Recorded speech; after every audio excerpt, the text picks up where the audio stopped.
Ministry of home affair के द्वारा अवामी action committee और साथ ही साथ इतिहादी मुस्लिमीन को जो है वो प्रतिबंध कर दिया गया है, जहां पर कहा गया है कि अनलॉफुल एक्टिविटीज जो है वो देखने को मिली हैं। और इस समय हमारे साथ leader of opposition Sunil Sharma इस समय हमारे साथ मौजूद हैं। सर, जैसे ही प्रतिबंध हुआ उसके बाद महबूबा मुफ्ती के द्वारा ट्वीट किया गया और साथ ही साथ मीरवाज उमर फारूक के द्वारा भी जो है वो ट्वीट किया गया। महबूबा मुफ्ती ने ये कहा कि कश्मीर की आवाज को दबाने की भारतीय जनता पार्टी की राजनीति एजेंडे को पूरा करती है, लेकिन ये कहीं ना कहीं संविधान को कमजोर करने का जो कल जिस प्रकार से केंद्रीय गृह मंत्रालय ने दो एंटी नेशनल देश विरोधी ऑर्गेनाइजेशन जिसमें Awami action committee led by Mirwaiz Umar Farooq and JK Ittehadul Muslimeen led by Abbas Ansari, उनको बैन किया गया और पूरी एक गहन जांच के बाद उनको बैन किया गया है।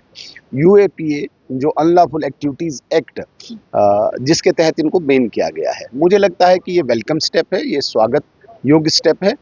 जो दर्द अभी महबूबा मुफ्ती जी का चलका है, पीपल्स डेमोक्रेटिक पार्टी का चलका है, उनकी जो बेस है वो अलगाववाद पे आधारित है और कहीं न कहीं डायरेक्टली इनडायरेक्टली ऐसे संगठनों के साथ उनका समझौता रहा है, फिर जाके वो राजनीति में आए हैं।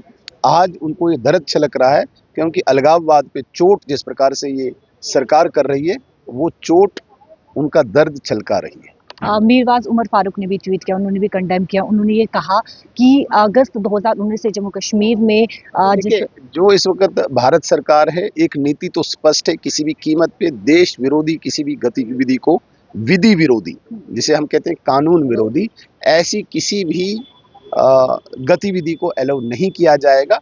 उससे मीरवाइज कुछ बोले, मैडम महबूबा मुफ्ती कुछ बोले, लेकिन देश कानून से चलेगा, देश संविधान से चलेगा।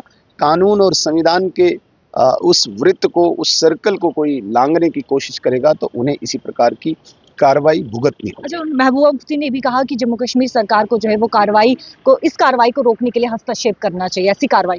हाँ तो बोले ना, देख लेते हैं अब क्या करती है सरकार। बहुत बहुत शुक्रिया बातचीत करने के लिए। देखिए, दो यहाँ पर जो है वो संगठन को बैन किया, प्रतिबंध जो है वो उन पर लगा दिया गया है। और जिस प्रकार से अगस्त 2019 की भी यहाँ पर जो है वो मीरवाइज उमर फारूक ने बात की है कि अगस्त 2019 के बाद जम्मू कश्मीर में डराने धमकाने को, यानी कि इस प्रकार की नीति को जारी रखने का ये एक हिस्सा जो है वो कहा गया है। कैमरा पर्सन अश्विनी के साथ शिल्पा शर्मा, जम्मू।